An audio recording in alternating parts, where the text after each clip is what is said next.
And we are live. Oh, good morning, everybody. Happy Saturday to you. Are you ready? I am so full of energy today because after this week, seriously, how could you not be? Y'all, this was like the whole pageant, the whole just exposition of Black girl brilliance and just all the good stuff. And y'all, after how this year has started, wasn't Good it nice? morning, good morning, Oh, sorry. No problem, no problem. It was nice. It was nice. This is Hey, not my listen. wheelhouse. Yes, honey, I understand. So y'all just bear with us just a tiny bit because we in here trying to get the tech stuff together, but we are excited and we are ready to go and talk about all that has happened this week. And really, y'all, I was thinking about it. I was like, wow, with all this Black girl brilliance, I have so much Black girl brilliance in my circle. And I was like, you know what? Everybody's like, my VP looks like me. And I was like, well, how about I got a mathematician and some deputy general counsels and captains and doctors that look like me too? And so I was like, why don't we get on here and shatter that glass ceiling and show these other women in real life who are out here just doing the thing. Good morning, everybody. I see you. Thank you so much for saying hello and letting us know that you can hear us. Let's start with that. We have accomplished mission number one. Y'all can hear us and hopefully you can see us because I have an amazing panel here this morning and I cannot wait to share them with you. They are going to be talking about their experiences from the boardroom to the playroom to the courtroom and just everything in between, focusing on priorities and pivots and purpose and all the good stuff. So I cannot wait. For those of you who do not know me, I am Niger Drake.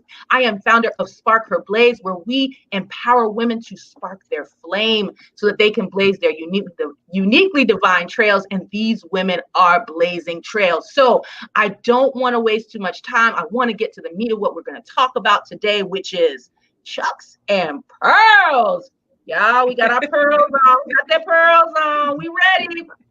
We got our chucks and pearls, and we are ready to talk about what it really means out here when we talk about chucks and pearls, because it wasn't without some challenges, without some overcoming, without some fight. You know, they say to whom much is given, much is required. And so we're going to talk about all of that, y'all. So stay with us through the show, and I'm going to get to it. So I'm going to introduce my first guest. Her name is Kenya Pierre Esquire. Welcome to the show, Kenya. Kenya is a chemistry and pre-med major. She was a chemistry pre-med major at Spelman College, my alma mater, law review graduate of the University of Cincinnati College of Law. She started her career in law as a patent attorney for Procter & Gamble in their beauty care division, then moved on to Coca-Cola. If anybody knows, we all know that company here in Atlanta, where she supported their global juice and nutritional research science. She moved on to do corporate research, innovation, litigation, global compliance, and as a lead business counsel for the global nonwovens at Kimberly-Clark. Most recently, she served as Arauco. Am I pronouncing that right? Tell me. Fix it. Arauco. Thank you. North America. And now, currently, she is the Deputy General Counsel for Strava, which is the leading internet and app for athletes who wish to track their running and cycling routines. Yeah, that's where I'm aspiring toward. Called an athlete to be thrown into that category. She is the proud mom of 3 daughters that keeps her family very busy with volleyball, and in her spare time, she is a certified 200 RYT yoga instructor who loves leading others in their journey of well-being. Welcome to the show, Kenya. Thank you. All right, without much further ado, I am going to introduce our next guest, who is Dr. Talitha Washington. She is the inaugural director of the Atlanta University Center Data Science Initiative. I am so excited to hear more about that. She's a full professor of mathematics. Yes, you heard me correctly. Mathematics at Clark Atlanta University. She's also affiliate faculty at Morehouse School of Medicine, and Spelman College. She is the former program director at the National Science Foundation. Previously received the Distinguished Outstanding Faculty Award from Howard University. And in November of 2020, y'all, she became the first to be named as a fellow both to the American Mathematical Society and the Association for Women in Mathematics in the same year. So we are excited to have her here. She got her degree in mathematics from Spelman College and a PhD in mathematics from the University of Connecticut. Welcome to the show, Dr. Washington. Thank you. Good to be here. We are so excited and happy to have you. Next, I'm going to introduce Captain Dr. Maurice. Marisa B. Rice. Welcome to the show. She is currently serves as the Southeast Deputy Division Director of the Office of Southern Health Services for the HRSA. Did I get it right? That's a lot of words. Oh, all right. I was like, government and acronyms. Okay, all right. So I am excited she is here. She oversees the work of staff members who manage grants for health centers in the southern states and health resources. And their mission is so beautiful. It really is to provide access to high quality primary and preventative health care for people who are under and uninsured or face obstacles to getting health care. She's been involved in public health since 2000, and she is commissioned as an officer in the United States Public Health Service since 2007, and her current rank, y'all, is captain. I want to make sure I do this correctly. We excited to have you here, Captain Dr. Captain. All right, so she has her doctorate of philosophy and health administration with a concentration in public health policy from Walden University, and holds her bachelor in science degree from, again, my alma mater, Spelman College. Last but not least, I have Kanika Sloan Williams, Esquire. She also is a graduate of Spelman, also of Tulane Law School. I know, I love my Spelman. Come on now, we sisters. I love my Spelman sisters. I could not be more excited to have a whole panel of Spelman sisters today. But she is a commercial transactions attorney and privacy officer with a Fortune 10 company. Members of both the New York State and Georgia State Bar. She's held corporate positions with the Home Depot, SunTrust Bank, Citibank, JP Morgan, as well as various law firms in both New York and Georgia. She's an active member of the National Association of Spelman College Atlanta chapter, and is on the Diversity Council of Tulane University. Y'all, they have so many receipts. Like, I literally am having to take deep breaths to get through the sentences, but I am so excited. She is passionate about service, volunteers with the Georgia Innocence Project, the Pajama Project, the Georgia Association of Black Women Attorneys. And y'all, this woman has raised over $100,000 in 3 years through a crowdfunding fundraising initiative that she did with moms from Spelman College. Who says we cannot do it? We do it. And she's the mom of 2 brilliant children. Y'all, these are my guests. Welcome to the show, all of you. I don't know about y'all, but I think we should take Naja with us as a hype woman. She can do her intro for any speaking event. Anytime. That's right. You just muted yourself, Naja. She got so excited. There you go. Right. Shut the mic down. Yeah, there we go. I was so hyped that the mic was like, right. You need to bring it down. But I get excited, y'all, truthfully, when I am embraced and I am surrounded by Black women that are just out here doing the thing and just being all brilliant and all the things. So I am just excited to have you all here. So let's get to it. So y'all, I know y'all thought we were going to just talk about your resumes and all that you've done in your professional lives, which is amazing. We're going to get into the nitty gritty of it too, because I want women to understand what it's really like when you're shattering glass, right? Because if you really think about what is involved in shattering glass, y'all, it's kind of a mess. Yeah. There's some messiness involved. It can be some hurt involved because you're out there doing the work. And when you're on the front lines and you're the first or one of the first of what you're doing, there are challenges that come with that. So we are going to dig into all of that. So y'all, I want to just get started. Tell me a little bit about what does a normal day look like for you? Like, what time do you get up in the morning? Like, what time do you start work? What are maybe 2 or 3 things that are kind of usual, if there's such a thing, and kind of what your day looks like? And then what time do you go into bed? I want to just hear, like, what's your normal day like? Because I'm tired. I'm telling you, I'm a little tired reading just through the bio. So tell me, in real life, what's it like? Dr. Rice, you want to start? What's your day like? Sure. Thank you so much for having us. I love this energy that's on this show. So, it just depends, because pre-COVID, the day looked totally different. So let me go with the pre-COVID, and then we can kind of bring it to the COVID. So pre-COVID, get up, devotion is the first thing. Must, because I have to set the tone. Because like you said, sometimes when you go in that office, there may be some mess, there may be some joy. So if you've already grounded yourself in the word or some kind of, affirmation that you've done, that will kind of set your day. So that way, when you step in that elevator, you can say good. I lost you. Dr. Rice? Your audio muted. I don't know what she muted her. She's on mute for some reason. Maybe it's just random. There you go. There you go. Okay. So you were saying before you walk on that elevator, that's what you were about to tell us. Before you walk on that elevator, you done set the tone. I've set the tone, and I'm losing these AirPods as you recommended earlier. So anyway, that's what I do to kind of get myself going. I have that staple, that cup of coffee in the morning and that yoga to try to just get my day going. One thing that I am trying to get better at is that exercise piece in the morning. So that's when it gets a little messy, because I really do feel better when I've gotten a workout in and go in. But, some days you just be a little sluggish, and that's when that coffee comes.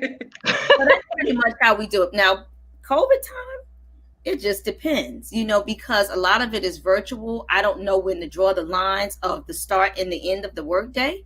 And so I have to really be mindful of, okay, if this is your set hours, unless there's an emergency, log off of that computer and go spend your time with your family and doing the things that you need to do. Okay, I need you to just stop right now. because that really is a whole word. That really is a whole sermon right there, to know that you have a boundary clear cut each day. I'm shutting down. Now this, y'all heard her receipts. She is a straight up captain and a doctor dealing with COVID. Mm-hmm. I'm just saying. And even she is prioritizing making time to shut it down at a certain time each day. Okay, I just had to make sure that in case somebody missed that we made sure that they caught that. That's it. Awesome. So are you like, what is kind of the things that you're responsible in your day? Like, you have a team, like, tell me just in a few sentences, like, kind of what's your responsibility day to day? Right. So as the deputy division director, I'm really responsible for the supervisory role that I play with the division. I dabble a lot into the program management side of things, but I guess my greatest joy is the career development of others, because I've had others that have kind of helped me shape my career to get where I need to be. So I really take pride in really looking and analyzing where my staff are and where they'd like to go and trying to help them get there. So that's the excitement. Now, for the most part, we're responsible for the oversight of the federal funding that we give to the health centers across the country. And again, as I mentioned, the southern states. So, of course, Georgia's one of them. Thank you for your work. No worries. And, there are a lot of health disparities that we see in the southern states. And so what we do is we make sure that the health centers are spending their dollars in accordance with the law and the statute. And that can be, time consuming at times, but I have to say the health centers are out there making great strides. And especially when COVID hit, they jumped right in. They were ready. They were ready with the testing. They were ready with whatever it was that they needed to do to make sure their community stayed safe. So on a nutshell, that's pretty much what I do on a day-to-day basis. Awesome. That is great insight into kind of what your work really looks like. Kanika, what about you? Tell me a little bit about like, what's your day like? What time are you getting up in the morning? It depends on the day. But I do set my alarm goes off at 5:30. I'm gonna hit the snoozer, so I usually don't actually get out of bed until 6. I have little tricks to kind of trick myself. But I have 2 children who are 9 and 13, and so one is homeschooling and one is in class. So my day, like Dr. Rice's, might just vary, right? I'm mom, I am chauffeur, I'm the ATM machine, and then I also have, a C-suite level role at my job. So thankfully with COVID, a lot of the travel has ended, but there is definitely a space where my son is homeschooled or virtual, whatever the word is these days. My son, we've had to come up with a routine. Like when my door is closed, I am in a meeting. You can't pop in and ask for a Go-Gurt. Like you gotta, if you're literally not bleeding as in gushing blood, that's our sign, right? We've got to have, to Dr. Rice's point, not just boundaries around my workday, but I also have to have boundaries in some ways in my family life. They can't keep merging and flowing, because then I'm not giving the right amount of attention to everything. And as you said, good.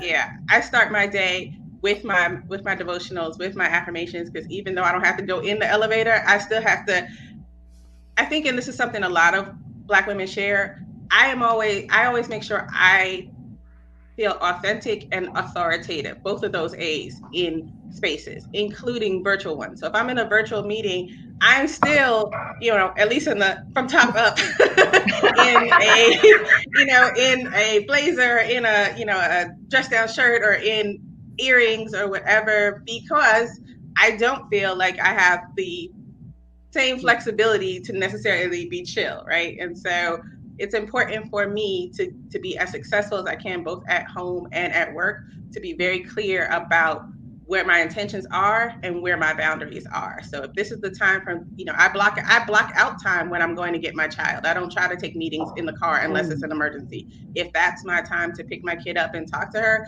I don't try to do both unless there's no other way. And so if that means that I block out from 4 to 5 for swimming, then that may mean that when we get home, I'm like, okay, guys, I'm going to go do some work from 5 to 6, and mommy's store is going to be closed. So for me, managing my day means being very intentional about what I want to accomplish and about how I manage my schedule. That is so good and so empowering, because as y'all know, I'm a coach, and I'm dealing with a lot of women who are in corporate settings, and the idea of saying, I can't do that time, and suggesting another time because my kid usually spills milk on the table between 8 and 8:30, and I can't do the conference call while they're spilling milk. It seems we as women sometimes carry this guilt that somehow, it's shameful to be like, I can't manage milk and manage you. Hello. And if you know that there's something going on as it relates to your family, being clear about your boundaries with your boss and your boss kids is essential. Really. No, the boss babies, hey, let's not get it twisted. They be in here talking about, like you said, I need my Go-Gurt. But having clear boundaries with both is really essential to being successful, even when you're shattering ceilings. I mean, that is amazing. I love that. Kimberly Sanders Bryant just said, I am a firm believer in saying what I need, and that's awesome. Y'all, you better say that. Say what you need. You're like, I don't have support, I don't have this. Did you ask? Let's start with that. Did you make someone aware that you are experiencing this issue? So I am so happy you brought that up. Dr. Washington, tell me, what is I'm embarrassed to say, I don't think I've met a real mathematician up close and personal. So I'm really excited about it. But I'm right here. I'm reaching out to touch you. I'm excited to have you here. Tell me, so what does a day look like kind of for you? I know it varies. What time do you get up? What does your day look like in terms of what are you doing? Okay, so my schedule is atypical, I think, for a mathematician. Okay. Let me just preface it with that, but it seems to work. I usually wake up between 4 and 4:30, get a cup of coffee. AM, sorry, yeah. So 4 and 4:30 AM is when I wake I'm up. sorry. And the way I wake up, I put on the nightly news from the night before, put on the earbuds and clean up the kitchen because there's always something to clean up. My kid calls it the cleaning fairy. But anyway, go to sleep. So I wake up, I drink coffee, clean the kitchen, and then usually so that's about 30 minutes of cleaning every day, just so it doesn't pile up. And then I go to the gym. Either I'll do kickboxing or I'll do step aerobics or weight training. I love HIIT, high intensity interval training, what have you. As long as I can jump around like a fool, I'm in heaven. And so I've learned that there are a lot of people on YouTube that I follow, and I'm also I'm an avid cathlete. So Kathy's a fitness guru. So I love her to death, and I go on her weekend road trip. But anyway, so I'll spend an hour doing aerobics. And then I'll take my shower and I'll start the day with another cup of coffee, read through emails. What's my agenda? Who am I meeting today? And then I'll make a list, prioritized list in a notebook, and say, okay, what do I need to do today that's urgent? What needs to be done that's not so urgent, but if I have time, we just keep it in the queue sort of thing. And then now these days I have meetings usually kind of back to back. Sometimes I'll get some breathing room. But it can be as bad as 8 a.m. to 7 p.m. meetings, which can be pretty intense. So I have a stand-up desk, and this is my chair. I love it. I was just going to ask you, with the intensity of your meetings, do you schedule hard breaks? Do any of you schedule hard breaks in your day where you're just like, I got to take some me time throughout my day? Are y'all deliberate about that? Turn the camera off and do a back bend on the ball and just listen to what the other person's saying. Upside down. I love it. Yeah. And then, so usually then I kind of go back and forth. My day ends, hang out with the kid. She's here. She's in school, sort of thing, finishing out. She's in high school and community college at the same time. So she's finishing out.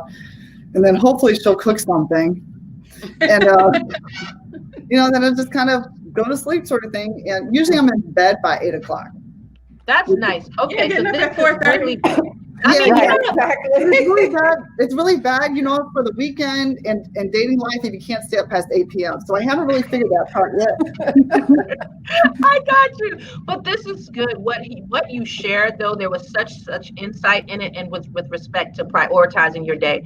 I am finding that a lot of times when we find out that our day is chaos, it started off in straight chaos. Dr. Rice was like, I'm getting up, I'm doing the devotions. Kanika's like, I'm doing the devotions, I'm doing my affirmations. Dr. Washington's like, look, I got to work out, you have a system, you have a morning routine that you go through in the morning that prepares you, like you said, for that first person that pops out the elevator or pops on your Zoom like, oh, it's good to see you.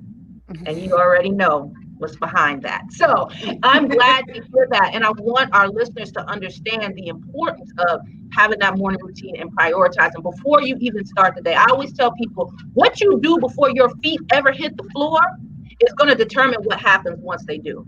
And so getting ahead of it in the morning is so critical to making things happen and making sure your day kind of flows in alignment. Kenya, tell me about your day. Tell me. I feel like such a sloth. I'm like, Talitha's waking up at 4:30. I'm like, I think I get up and go to the bathroom maybe and go right back to bed at 4:30. But so I have a little bit of a different situation. I started with Strava, who is based in San Francisco, California. So I'm a little different in that I work California hours, but I live in Atlanta, Georgia. So my day, actually, I start my day around 8:30, 9 o'clock, but it really doesn't start until 11, because that's 8 o'clock Central Time. So I do that. I do devotion either in the morning or in the evening, because I'm a little bit of a night owl. Not a little bit, a lot of it. But I started trying to change my routine to do it in the morning. So and also doing yoga. I like to do yoga in the morning if I can, and just get that stretch. Even if it's like just 10 minutes, I like to just do that. But I make sure that I'm worked out at least by like 10 o'clock, and then I, hop in my computer and wait for everybody to wake up on the West Coast. The nice thing about our company is, like, if you're in a meeting and you're just trying to listen in, you can like look on the Zoom and you'll see people like on their like stationary bike, and they're just riding. I've done, and I do that now, like, 'cause this company invites that. So it's, even before that though, I would do that and get off of Zoom. Like, I would just be listening, but like, I wouldn't have my video on, and I would just ride while I'm listening to the meeting. I mean, of course, those are for meetings that you're just listening in, or it's like information only. And a lot of times we have those. But if I can't find the time during the day, I just do it. One thing that I've set for myself is that I've got to do 15 minutes every day of some activity. And that's a goal that I try to get women, especially, to incorporate in their day. I don't care when you do it. I don't care how you do it. But everybody's got like 10 to 15 minutes. 10 is your minimum. I just upped it this year to try to just get it in, and I like to do it in the mornings because I do work later hours because, again, I'm on California time. I do set my boundary at 6 o'clock to just, shut down and at least like attend to the girls. I have teenagers, so luckily they're kind of self-sufficient. And then I may come back on and just kind of catch up with some things at night before going to bed. And I wind down, at night with TV. I'm currently watching The Crown, so I'm trying to finish that up. Awesome, Sauce. That is so great. Y'all, you ladies shared some really amazing ways to make sure that we are setting boundaries. Everybody is doing some form of fitness, some morning routine, even if it doesn't involve movement, that has to deal with, getting your mind right, setting the tone for the day. And I think so often we as women need to understand that is critical. I love some of the stuff you talked about, Dr. Washington, in terms of bouncing on that ball, and doing the things during the meeting. And even you, Kenya, with respect to being on the bike while the meeting's happening and listening to what's happening. I assume those are meetings you're not leading, but being able to find a way to multitask your wellness. We can multitask our kids, be like, oh, let me handle this, let me handle that, and multitask all these other things. How are we multitasking what's important to us? It's going to make it's going to be meaningful in terms of how we show up. I love what Dr. McGee said. She says, I also have a mini elliptical under my desk, and that helps with stress. Okay, you might need to post the link on that in the comments, because I have not seen that as yet. So something that Kanika brought up, I really want to kind of jump back to. She talked about showing up as her authentic self, right? That she wants to show up both authentically and authoritatively. I thought that was a whole word. As you ladies, I'm sure I know for me, I've evolved into my authentic self. Okay, so when I remember when I was an investment banker, and I knew bankers only wore black, brown, and blue. You wore the button-up collar shirt. Like, I was like, this is what bankers do. This is how they show up.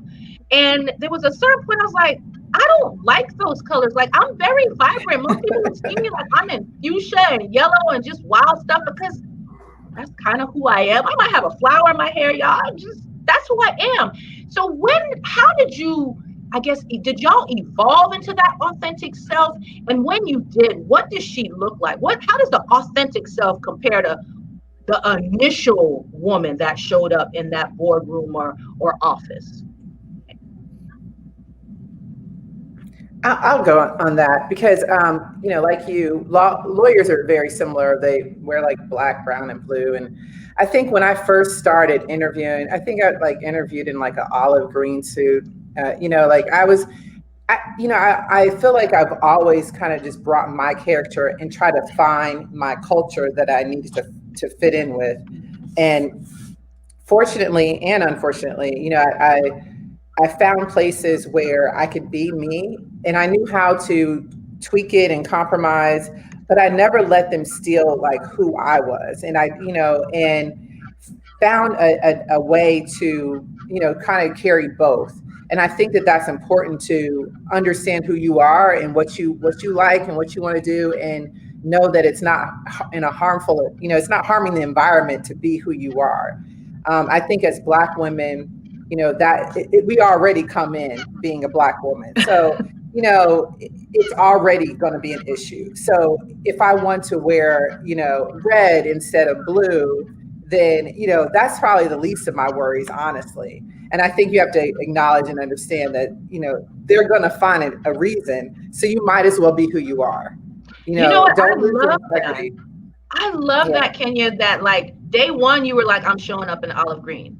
And then, no, but putting it out there from day one, like, this is who I am. And it's not just about me finding my place in your culture, but you also understanding that my culture is coming to the table and this is who I am, and determining if it's a fit off the rip. I think so often we're like, I need to have this job, right? And then it's like, well, let me figure out how to fit into that. But understanding that who you are and showing up day one is okay, and finding that place where it's okay for you to do that is important. Yeah, it's balance. It's about balance. Yeah, I love that. How about anybody else in terms of how do you go about, like, can you kind of pinpoint the place, the point in time where you found your authentic self, and then was there any sort of like difference in kind of how you showed up after that, or were y'all just authentic from day one? I want to follow back up on something that Kenya mentioned. And, my dad always told me it's easier to be you than it is to be anybody else. And so, I've often heard over the times, oh, my goodness, you're from New York, you're so loud. Well, guess what? Some of that has allowed me to not only be at the table, but to have a voice at the table. And I think, just over the years, it was a moment for me when I went to interview for a position. And I brought Marisa, I brought Reese, I brought that girl, because when I put myself into the work, that's who you're going to see. Sometimes Dr. Rice comes out, Captain Rice, Marisa, Reese, Spelman girl, whatever, he comes out. And so I was in an interview and I thought I seemed to do really well. And so a dear friend gave me some feedback. The person said, well, we felt we couldn't mold her. Well, you know what? You're absolutely right. You cannot mold me. And especially at that point in my career, where I was not that new person to the industry or the government. I'd been around for some time. And I'm at a place now where I don't feel I need to be molded, but I need to be guided. I need to be mentored.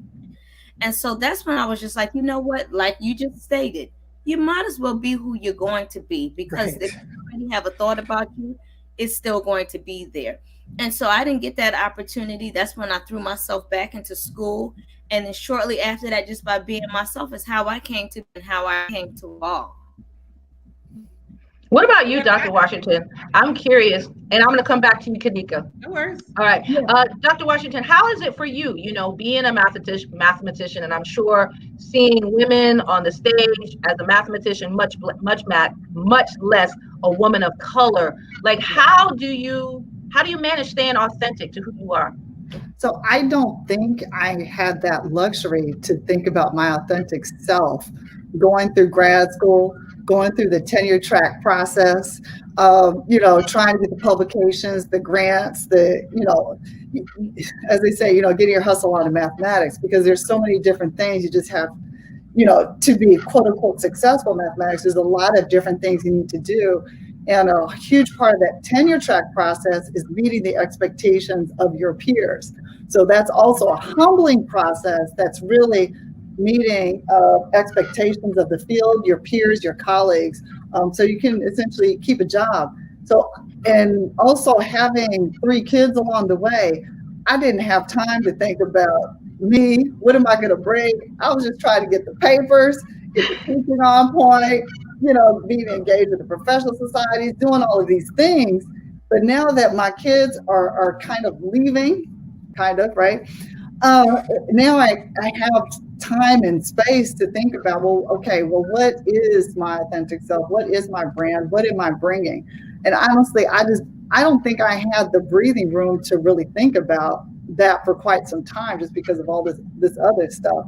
But I think that I've kind of arrived at a place where, I am a mathematician. I do wear suit jackets. I do have a nose ring. I got it and little 5 points right down here in Atlanta. So I'm an exercise fanatic. I'm a mathematician. I used to coach youth sports. So I have all these different facets.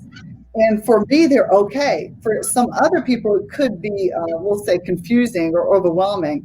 So I've also arrived at a place where I invite other people to engage with me, and I kind of help them understand how to engage with me. I just don't kind of show up and slap them in the face with all my awesomeness, but I'm sensitive to empathize their point of view, their vantage point, so they can kind of comprehend that a typical mathematician, we're not just somebody, a white dude with a pocket protector. There are many different types of mathematicians. There's a lot of different types of math. The math that people see in elementary or high school is not the mathematics that we do. It's quite different. So now I'm at a point where I can think about it, and I can also invite other people into that space with me and bring them. I love that. I mean, the truth of the matter is the way you described your journey in terms of, hey, I didn't have time to even think about authentic self. I was just trying to like get out there and survive in these streets, make sure that paychecks that kept coming every 2 weeks. Hey, that's most of us. And I definitely was there for a long time, but I'm happy to hear that you found that, that place where you're like, yes, I am going to show up as me, all the multifacets, the parts you get, the parts you don't understand, all that showing up, but then making people feel comfortable. Like, and I invite you to, like, you can do the same. Like, you don't have to feel intimidated or feel some kind of way about the fact that I am not what you expect, right? But that most of us got a whole bunch of stuff you don't expect. All right, Kanika, you wanted to jump in there before. Come on with me, girl. I was really just going to add, I think for me, it probably was more of a journey than a epiphany, right? But part of the journey, and this is what I really stress, one of the things that someone told me that was really important is there's a difference between mentorship and sponsorship, right? And so in our career spaces, to Dr. Rice's point, when I see other women, particularly Black women, but really women who are at earlier parts of their journey, my being authentic when I'm sponsoring them helps them to, Talitha's point, helps them understand that you still can be, you still can be Black, you can still be authentic, and you can still be, a C-suite officer. Those things can still happen. But the other side to it, where I'm very clear, is that the way you get to authentic is through excellence. You can't just be authentic and be, raggedy. I love that. It doesn't work. You can't be like, this is who I am, but I didn't do a good job. Then nobody cares who you are. You know what I'm saying? Right. What sells authenticity, what makes it work, as you went through all the receipts that everybody has, is that you have created a reputation for being a person who delivers. Dr. Rice talks about not getting that role and then going back and building up her resume with school and saying, that wasn't for me, and now I have something that speaks to all of the parts I do. So I tell people to bring their authentic selves, but I also tell them to make sure that they have done their part, that they have done their work. I have earned the right to be authentic, because when you're going to send me that email, I am going to send you please see all of these parts that I already told you I have checked. So authenticity is perfectly reasonable and desired, but I would be very candid when I'm mentoring people in their 20s. I'm not telling you to be less, you and less aggressive or abrasive. I'm saying if you're going to bring it, then you need to have done your part. Because if I go into that meeting and I'm sponsoring you and I'm putting you forward, do not embarrass me.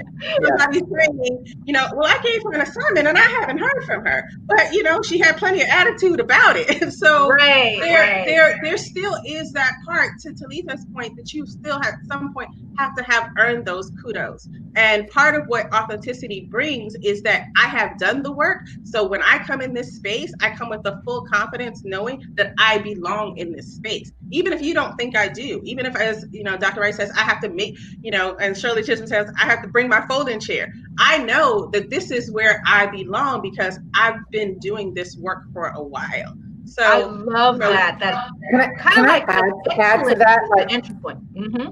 Can I add to Kanika's point about, not only the excellence part, But I think part of the authenticity is that when you know that you are excellent, and when you understand how hard you've worked to get to whatever opportunity that you're in, I think part of the authenticity is also knowing that and keeping that and not letting anyone knock that down from you. And stand in your greatness. As Dr. Washington said, bring all this awesomeness, understand what it is and hold on to that. Growing up in my career as a patent attorney and then going into, C-suite in general counsel roles, I came in as the only Black woman in a lot of times, and especially in a very white male world, and legal world is still very there. I think they just trail behind in diversity, but we're working on it. There were many times when they try to get me to doubt who I am and doubt my excellence and doubt that integrity. And so understanding that and being that greatness, don't let them knock you down. Check, if you have to check yourself and call your sisters, especially your Spelman sisters, who are also excellent. Like, I feel like a peon amongst everybody right now. And that's just how it is when you're a Spelman woman. I'm like, oh, you think I'm an anomaly? Girl, I've had people tell me, like white guys tell me, oh, you're just an anomaly. I'm like, no, I've got like thousands of sisters who are way better than me, way better. But understand who you are and like hold on to that and never let anyone, make you doubt yourself, as you are coming into your greatness and coming into your evolution of your authenticity. Understand that and hold on to that, because there are going to be many times that you will get told that you aren't this, or you're an exception, and I think there are moments where, it's not your, bring that chair, know that you belong there. And if it means that you have to move to another company or move to a different space, just hold on to who you are. And I think that's so important as you go through this, because you will get knocked down in your excellence. This is so good, because I think I can tell you, personally speaking, there was a point in my career where I left the corporate world to focus on raising my babies. And it was at that point that I realized that I had really confused who I was with what I did. So how do you guys go about, ensuring that what you do doesn't get so entangled into who you are? Because, when I didn't have the, investment banking, job to roll into and be able to put on a suit, and I'm like, covered in a bib and spit up, and it was like, this is not it, right? So I think, it took some time for me to like redefine success for myself, understood what success looked for me in the particular season that I was in, and then, be able to say, no, this is who I am, and it has nothing to do with what I do. How did y'all go through a process of that? How did you kind of keep that balance? Well, I always say what I do is the least interesting thing about who I am, honestly. Right. I'm very good at what I do. I enjoy what I do. But it's honestly, to me, Talitha being a fitness advocate, I'm from New York as well, Marisa. I think there's so many facets of who I am that the career I have is important. It pays my bills. It allows me to travel. My kids can eat. That's great. But it's the least of what I do. But I also, to your point, think that, and even Kenya's, your sense of value cannot be tied to a check. And I know that that's hard when you're starting off in your career, because you're like, oh, you can say that now because you're a six-figure earner. You didn't say that when you, but it is something you get to. But my point is very simply that, first of all, that is a myth that this capitalist country, equates how much somebody makes. It's in my opinion insane that teachers are paid less than investment bankers, right? And no, I used to do investment banking as well now, but I'm just saying that I tell people now I work hard, but I worked a lot harder earlier in my career, and there's no real correlation to how much you earn versus necessarily the amount of effort you put into it. That's just not how capitalism works. So it's a false narrative to tie your value to a number, right? And for me, and we talked about this in the beginning, I define myself through service. And I feel like I can serve anywhere. I serve at work. If I see something, whether it's a project, I'm like, y'all can afford to donate. Lawyers, if you can't give time, you can give money, right? So we're gonna do angel trees, or we're going to sponsor a family. Again, I run that crowdfunding initiative. You can serve anywhere. You can volunteer for an election. There are so many ways. And every time somebody tells me I don't have time, I say, listen, I'm one of the busiest people I know. People make time for what they want to. Talitha gets up at 4:30, bless her heart. It won't be me, but I will find the time, maybe more like around the 10 a.m. time. So you have to find, and that is definitely a process. And to Kenya's point, sometimes when you're surrounded by so many successful, brilliant people, you do look at yourself and you're like, maybe I'm a slacker.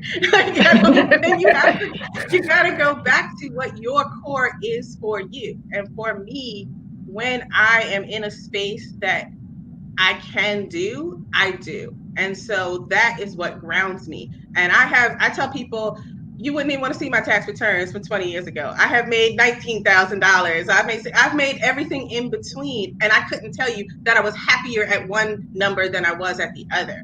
And so you just have to find what drives you, what brings you joy, what brings you peace. And if that's your job, fantastic. If that's your family, fantastic. If that's how you serve God, fantastic. But you have to find that for yourself.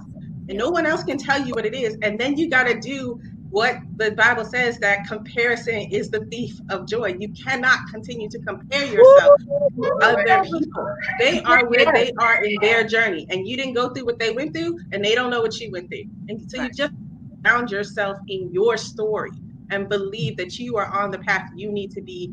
And I promise you, opportunities, both career-wise and life-wise, will come for you to serve in your purpose, whatever that is for you. Yeah. Kanika, that was such a whole word. Like, seriously, I'm trying to figure out where to start. But real talk, y'all, you might want to go back and listen to that piece just on replay in your vehicle, because there are going to be moments where you're going to look at yourself and, like she said, compare. You're going to look at yourself and say, but my bank account. You're going to look at yourself and think and feel less than. But really what it boils down to, when you said that your job is the least interesting part of who you are, of who comprises you, but as you think about foundationally at your core, you are a server. You are a woman of service, and that's what you bring wherever you go. And that is often a hard lesson for us to learn. I know for me, for a long time, my top priority was making money, moving up in the career, all these different things. And then, like you said, Kanika, I found myself dissatisfied. Like, why do I feel like I ain't doing nothing? Like, people looking at the resume like, ooh, and I'm like, whatever. This is not, I'm not fulfilled. I'm not feeling purposeful. I'm not feeling meaningful. And so this is an important conversation that I've been having with women. I continue to have with them, is just around prioritizing what matters most to you. Because if you're not moving in the areas that matter most to you, all the other stuff ain't even gonna matter. I love that. For me, sometimes I get it blurred because I'm completely in love with what I do, right? I love all things data science, mathematics. I work with amazing faculty, at Clark, Atlanta, Spelman, Morehouse School of Medicine, work directly with the provosts, the presidents. We're starting up a student club, getting funding, starting up curriculum. And so I can actually, when I sleep sometimes, I'm thinking about, solving or developing projects or programs where sometimes it blurs and I get too in love with what I do. And because it's super fun for me. And so I have to have friends who remind me, it's a job. If something, God forbid, were to happen to me, they'd probably have the job posted before, my obituary, ink dry sort of thing. But you know what? The beauty of it, though, is it sounds like in your core, you're a mathematician. Like, it's part of what makes you click. It's part of what makes you move. And I think that's perfect as well, because if you're in a career where, like, literally what you do, like, embodies part of who you are, there's nothing wrong with that. But when you are at a point where you recognize it's not, but you're still putting all your time and energy into something that you recognize is not, I think that's where Kanika's point comes in. It's like, okay, yes, I can be passionate about my work. I can be good at what I do, but it's not all of who I am. And I want to explore those elements as well. Giving yourself permission, to explore the parts of you outside of what you do is good. But I love the fact that in your particular role that it's enmeshed. I love that. Yeah, but sometimes it could be too enmeshed. Okay. Don't turn off.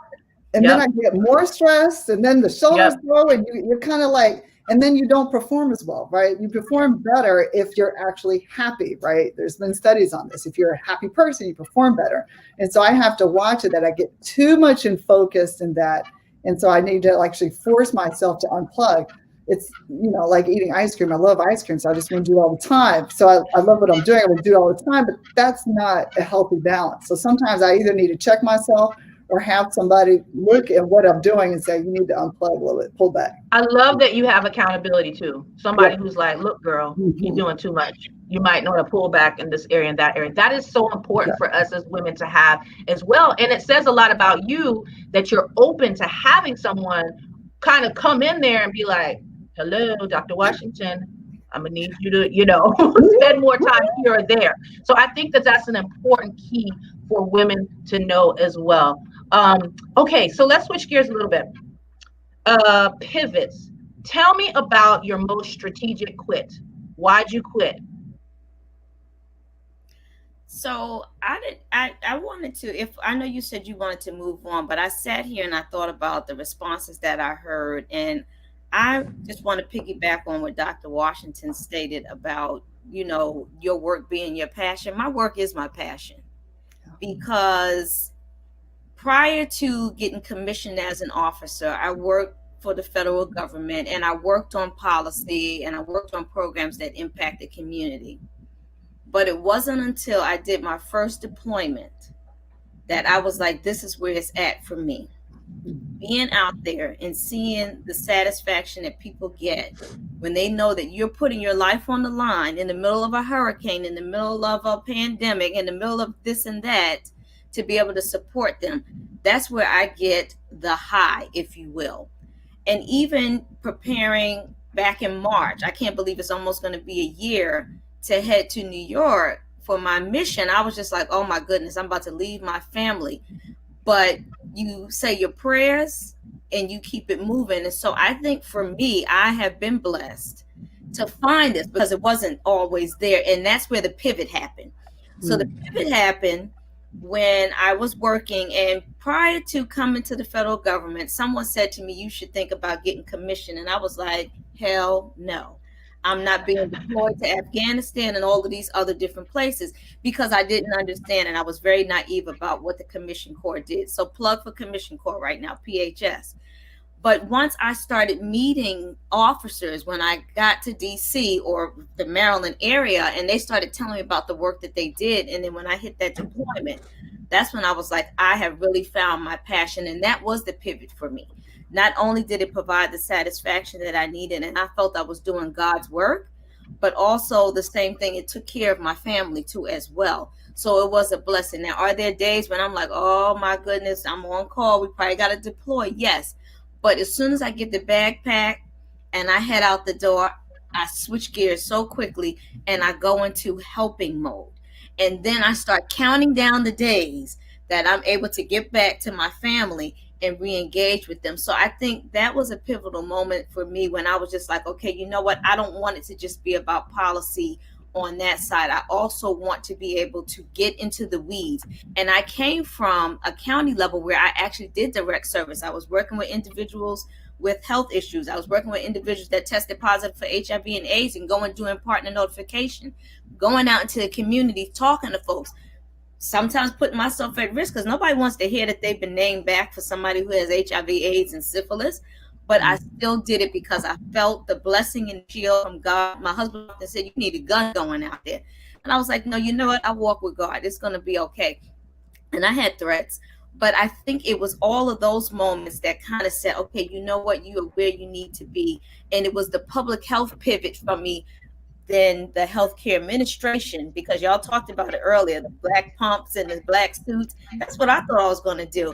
And then somehow public health found me. I didn't find it. And I was like, where have you been all of my life? And it's been 21 years since I've been doing it. So something must be going right. I mean, I'm not going to lie, I like the money, but I really do love the service aspect of it. I love that. And Dr. McGee is on here saying, thank you for your service, Dr. Rice. We greatly appreciate it, all of us. Anybody else have any strategic? I love that. Anybody else have any strategic quits you want to share real quick? Go ahead. When you say strategic quits, you mean like you specifically left?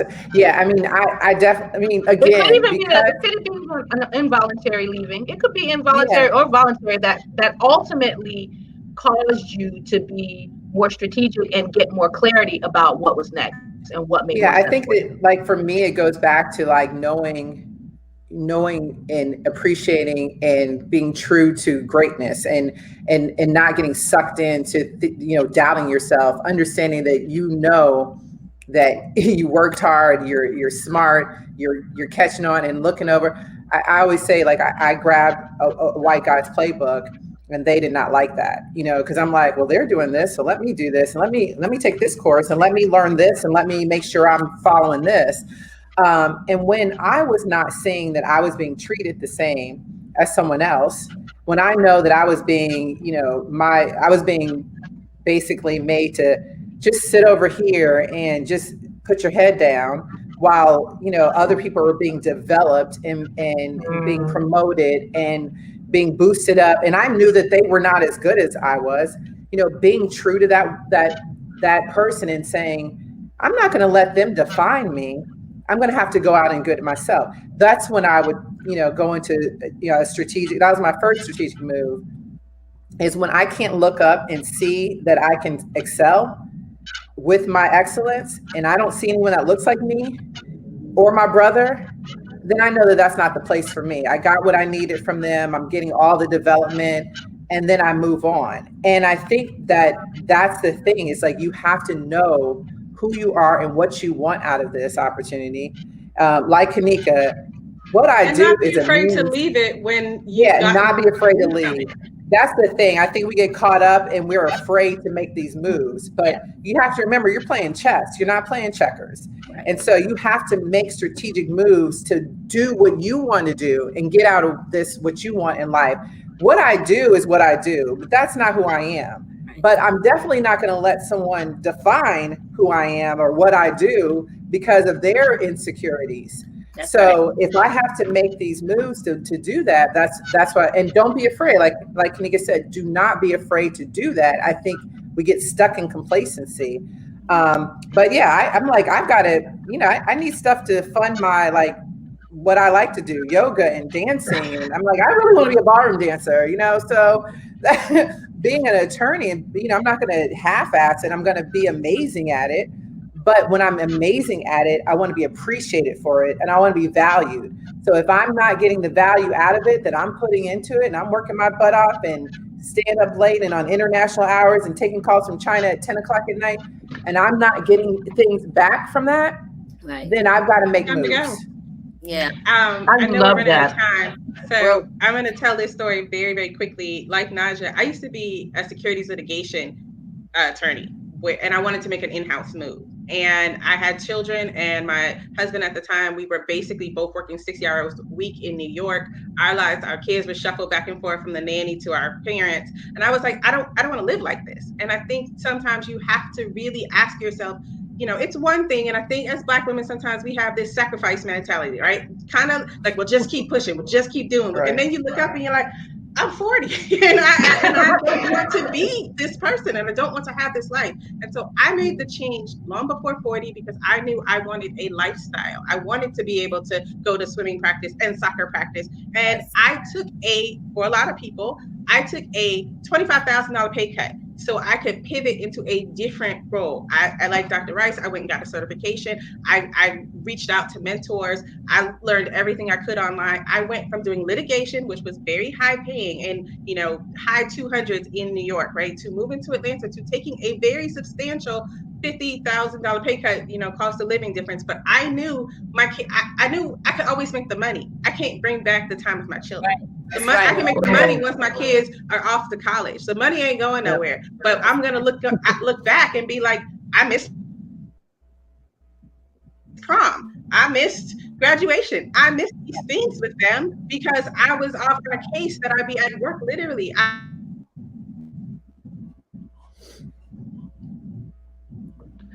It looks like you're going in and out on us, Kanika. So we're going to come back to you when we get a, Yeah, on the strategic quick. So this past summer, I left left two institutions, I guess for 4, right? So I was at the National Science Foundation and I was at Howard University. And so this position that I'm currently in kind of came late in the queue, late spring sort of thing. And so when I engaged with people and said, when I was looking at it, I assessed it from all angles and sought wise counsel. But I told him, I said, you know what, I may not be your direct colleague, but will always be colleague in this ecosystem. So I still talk with my friends at NSF.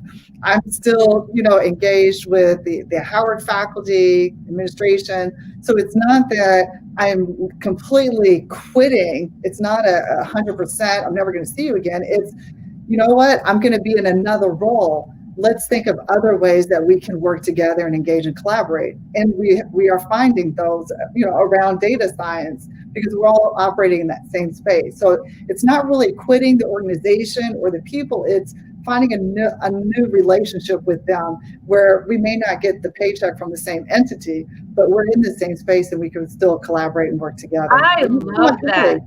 I love that you don't have to leave in a way where it's like, all right, we shut the door on that. And so, right. I'm out of here, but rather let's think about what other doors we can open up together and collaborate on together. I love that. All right, y'all, believe it or not, it's been a whole hour. We are at the end of this hour conversation. It always goes by so fast, but I gotta have you guys back again because I feel like we've only scratched the surface in terms of really hearing your perspectives on how to navigate this way in a way that is true, that's authentic, that's healthy, and makes sense for you. So I'm gonna close out with this one question. We have listeners from boardrooms to courtrooms to playrooms. And all of us women, whatever rooms we find ourselves, we are valuable, we are needed, and we are able to express ourselves in a way that brings purpose and meaning to wherever we find ourselves. What one advice would you give to a woman as she is trying to define success for herself?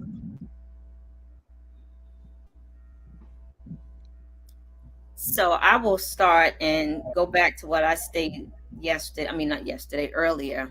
You have to show up and you have to be you. And you should not compromise who you are for anyone. I found myself, as we heard here, doubting the abilities that I had. And it took someone saying, trust me, as your mentor, I see things in you that you don't see in yourself. So trust me on this. And sure enough, they were right. And so I think, maintain your confidence, be true to who you are, show up, and have a voice at the table. Awesome. Kenya? I would definitely. I would just say, one of the mottos I go by is never be afraid to fail, but be terrified of regret, right? So failure happens. You may get fired. I got laid off and I was devastated. I'm used to being amazing. How could they not want to keep me, right? Failure happens. And to Dr. Rice's point, you may interview for a job, think you were fantastic, knocked it out the park, and they didn't hire you. And guess what? Other opportunities come. So that deep core belief in yourself, belief that this just was not for me, right? If I was prepared, preparation meaning opportunity equals amazing. But don't be afraid to fail. And that's really hard when you're young. But be terrified that if there's that little voice in you saying, like you said, I want to do service, or I want to do ballroom dancing, or I want to do something else, be terrified not to do that thing. Be terrified not to figure out how to make that part of your life, to have a regret that you did not try something because you were afraid of it. Don't be afraid that you try something, you're like, skydiving is not for me. I tried it. I don't want to do it. That's fine. I failed at it. It's fine. But be terrified to regret that you did not follow that thing, that little spark, to your show, the spark that was inside of you. And just be terrified not to do that part. Don't be afraid to fail, but be terrified of regret. I love And my that. point actually builds on that, in that you have to, again, alluding to what I said earlier, you have to know what it is about you and stay true to that. Success can only be defined by you and you alone. That's right. It's not defined by others. It's not in comparison to others. It is truly what you believe, like what is inside of you, what needs to be sparked out of you, and stay true to that. And as long as you stay true to that, then you will continue to ensure that you have success with that. So if you are true to being, if you want to be this successful lawyer, or you want to be a successful professor, and you have opportunities that come and you may not get that opportunity at that point, keep going, keep trying, because you know deep down inside that's who you are and that's what you want to be, and you will find it. I think God shows you ways along your journey that embraces not only walking in faith, but also being true to who you are. And as long as you are committed to that person, then what you learn along the way is just part of the journey. That's right. That is really just Amen. part of it. And that comes with some successes, and it also comes with failures, but those failures are lessons. And as long as you stay true to that and you know who you are, then you won't have any regrets, and you'll keep going and keep striding in your own definition of success. I love that. Dr. Washington, anything to add? Way too. I see success as kind of this dichotomy. You have this outward success in the profession, what other people see, your accolades and what you do. But then there's that inward side of success. What are my values? What makes me happy? What really fuels and feeds my soul? And I think when that inward and outward success, when they become imbalanced, that's when confusion arises. People can get frustrated.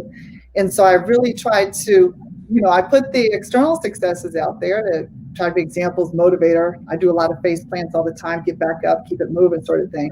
But I also need to make sure that I'm listening to what really is making me happy, what is fueling me, because if I run out of gas, it's not a good look, sort of thing. So I need to be cognizant of both of those dynamics. And to me, they are both important, and they need to be in a balance for me to just keep moving forward and continue to be successful. And then I also need to think about how am I defining success? What are those measures that I'm giving to success, and how am I evaluating that, to make sure that it really doesn't become something that's either unattainable, unrealistic, or just straight up stupid. Or maybe it is good, maybe it is healthy. And so I need to kind of check myself on how I'm thinking about the outward success and the inward success. And that's a continuous growth process. Oh my goodness, y'all. This has just been so awesome. Like literally, I have little tears in my eyes because there were so many things that y'all said that just resonated with me in so many ways. Ladies, oh my goodness. If you did not hear this from the beginning, go back, watch the replay. Let us know you're watching the replay, because there was so much here. I cannot thank you ladies enough. If you are listening and you got anything, and I mean anything out of this today, I don't know how you can listen and not get something out. I just asked 3 things of you. Would you either consider commenting, or sharing, or all 3? Comment, share. Listen, that's how people find out about us. This is how we get to spread the word about all this brilliance that's happening. This is how we dispel the myths about what success looks like, what does authenticity look like. Y'all, there was so much here that I'm gonna make this some required listening for some of my coaching clients, because there was so much there in terms of how we go about what we pursue and how that intertwines with our purpose and what really matters to us. And so as we close out, like I said, share, let people know, like our page, but at the same time, these nuggets they shared at the end. Success is being you. Success is failing, being okay with failing, but being terrified of regret. Success is listening to that little voice inside of you that's telling you there's something more, something different to what it is you want to explore within you. And success can only be defined by you. And I'm going to add, and God helping you define success for you. So I will say this, y'all, it's about finding that internal balance between external success and internal success. Y'all, there was so much here. Please go back and listen. I cannot thank you ladies enough. Y'all were awesome, awesome, awesome. And as you ladies go about your day, just think about, shattering the glass ceiling isn't about just shattering ceilings in your professional life. Shatter those ceilings in your personal lives as well, in your spiritual lives, in your purpose. Shatter ceilings there, because so often we put limits in what we think and what we believe and what we pursue, because we've imposed some ceilings that need to be shattered. So thank you so much for listening. If you guys didn't know, I'm Nisha Jakes, founder of Spark Her Blaze, where we empower women to spark their flames. Thank you, Nisha. Thank you, Nisha. Thank you, ladies. It's been amazing. I gotta have you back. I hope you say yes when I call you again, because there was just so much there. Y'all have a happy Saturday. Y'all see you later. Tell everybody bye. Bye, everybody. Bye. Happy today.